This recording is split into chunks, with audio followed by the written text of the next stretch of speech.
Hello, John Fields here again. I was going to get on here and make a real quick video about this amp that I had on my bench. It's a Mesa Boogie Studio 20. And the reason I wanted to talk about it was because this is one of the amps that originally got me into wanting to design guitar amplifiers and wanting to learn about high gain. And this, in conjunction with a couple of the PV models like the Ultra and the Ultra PAG, were some of the earlier models that I played through that made me realize that there was a lot of musicality and things involved with tube distortion that you could do with amplifiers that weren't Fenders or Marshalls, that had different things going on. Like the PV, for instance, had an active EQ, and so you could get a good mid-notch. And the Boogie Studio 22 was one of the first affordable small amplifiers that had the cascaded gain stages and a gain structure that led to the dual rectifier and other models like that. But for me, most importantly at the time, what it had was this graphic EQ.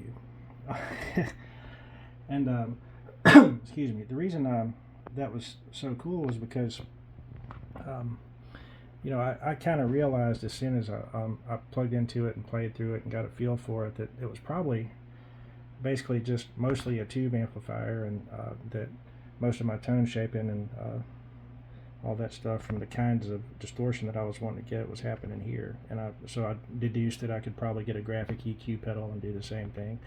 And so I tried that with some of the gear I had, which was like a Backstage 50 at the time, and the little pedals, the graphic EQs and the pedals and the rack units that you could buy really weren't as good as like what the Boogie had on it. And then some of the old PV amplifiers would have like a rotary graphic like the F800B and amps like that. So I wanted to talk about that a little bit, and the reason why is because here you have a different type of an EQ circuit than what you would find in a pedal, and the reason why is it has inductors doing the frequency response altering in conjunction with a capacitor and a potentiometer. The active versions of these are known as gyrator circuits, and basically a gyrator is a transistor and a capacitor that are connected in such a way that it simulates an inductor. And I use these inductors extensively in direct outs and EQ circuits and things to invoke a certain musicality that you don't get with active filters. And you can tweak an active filter to get the kinds of things I'm talking about. In the case of the bottom body and edge EQ on the PV amps, it's an active filter and it sounds really good, but for tone shaping after the fact, this is a really good way to do it. And anyway, it's just let me give you an example of what I first heard when I was a kid. So basically,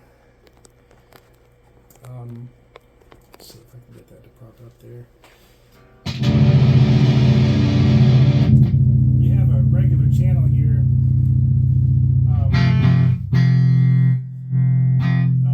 so you have like a volume, which is basically your gain or like your pre-gain on a PV, and then a master volume here, and then you can kick in a lead channel by activating the foot switch.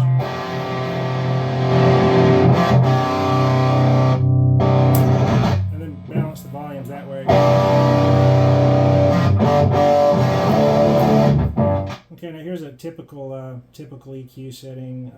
I like the bass all the way up. The mids are on about 4, the trebles on about 6.5. Gain's on about 3. So let's just go ahead and turn the gain up to where I would have wanted to try to pretend I was Pantera or Metallica trying to play Injustice for All or something when I was a kid. And just what I would have done was instantly turn this up to 10, into the lead channel. And I would have been like, well, yeah, that sounds like a VTM, or whatever, and that's pretty cool. But what really got me was this.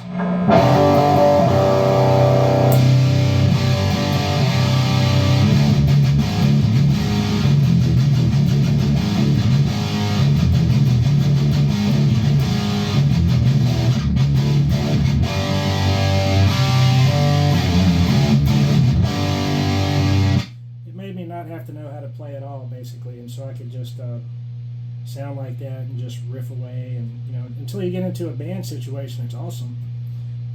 So anyways, I just wanted to come on here and talk about that, and basically the benefit of inductive EQs, and just the coolness of the 22 in general. And I'll have a lot more content to come here. Thanks for tuning in, and we'll see you next time.